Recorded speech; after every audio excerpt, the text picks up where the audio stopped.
Hey YouTubers, wanted to make this video because I wanted to show that changing the serpentine belt can be done without removing the engine mount bracket as indicated by the maintenance manual, the Ford maintenance manual, or service manual. It's much easier to leave all this stuff installed, leave your reservoir installed, leave the engine mount bracket installed. Even with the engine mount bracket, it gives you limited access to the belt and also to the tensioner, which is down underneath the wheel well. So the way that I do it, it's, I believe, faster, is to simply remove the wheel and remove 3 fasteners, temporary fasteners from underneath the wheel well, peel back the fender, the plastic fender that's underneath, to give you access to the belts.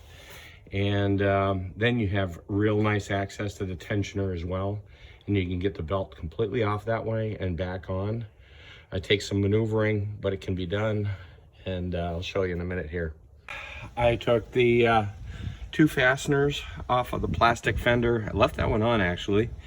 Doesn't really need to be taken off. These 2, I drilled a small hole in the bottom of the plastic fender right here, which is not really inconsequential because it's kind of open anyway to road salt and everything else. And then put a bungee cord and pulled the plastic fender back, secured it with a bungee cord to one of the bumpers for the hood, and that holds back the fender enough to give you access to where the belt is.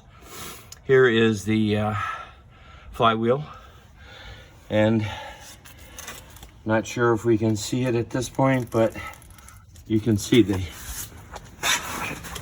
tensioner. There's the tensioner assembly. And where you put your 17mm boxed end wrench. You cannot use a 17mm socket. There's just not enough room. It's too close to the wheel well, and it would be very difficult to get to that from above. So this is really kind of an ideal location to work on this belt now. You can see the idler pulley in the middle there, and you have access to pretty much the entire belt assembly. If you have the car up on jacks, like I do, it's up high enough that you can work on this. I mean, preferred would be to have it on lift, but this way you can actually get up over the top of the car and help with I use a long pry bar to manipulate the belt into the position it needs to be in. But 17mm wrench on this tensioner will remove the belt, and it'll also seem initially like you cannot get the belt off of the tensioner, but it does. The tensioner's up against the engine as well. It's up pretty close to the engine, but it's just enough width for that belt. If you wiggle that belt through, you can get it past the tensioner and off the engine, and then get the new one on there as well. So here you see, I have apologize I can't show you me actually doing it because I don't have a third hand to hold the camera, and I don't have a mount. Don't normally do these videos, but I have removed the tension, removed the belt from the flywheel. I'm going to go up above here because the belt is still around the alternator pulley, and just simply reaching in here with a screwdriver, I can remove the belt from the alternator pulley and from around the idler, and the rest of it, with the exception of the part that's around the tensioner that I have to maneuver off of there too, will come off very easily.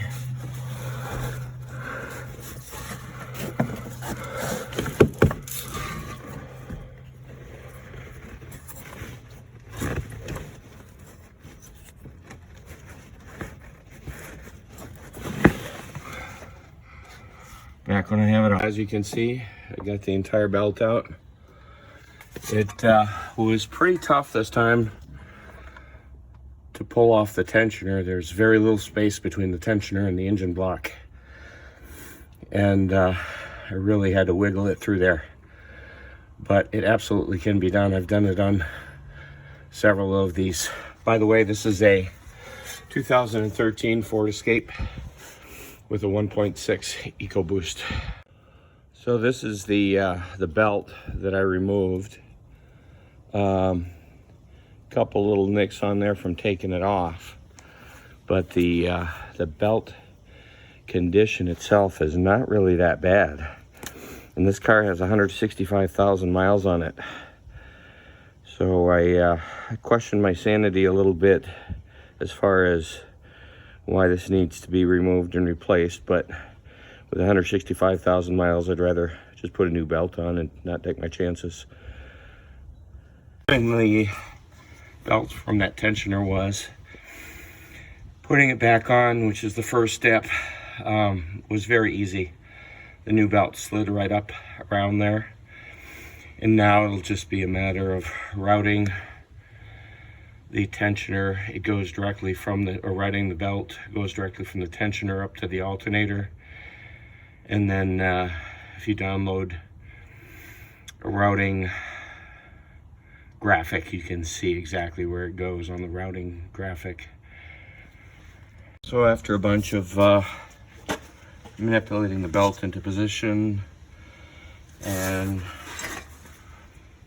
putting pressure on the tensioner, or releasing pressure on the tensioner, and snapping the belt back onto the flywheel, everything is in position now and the belt is installed.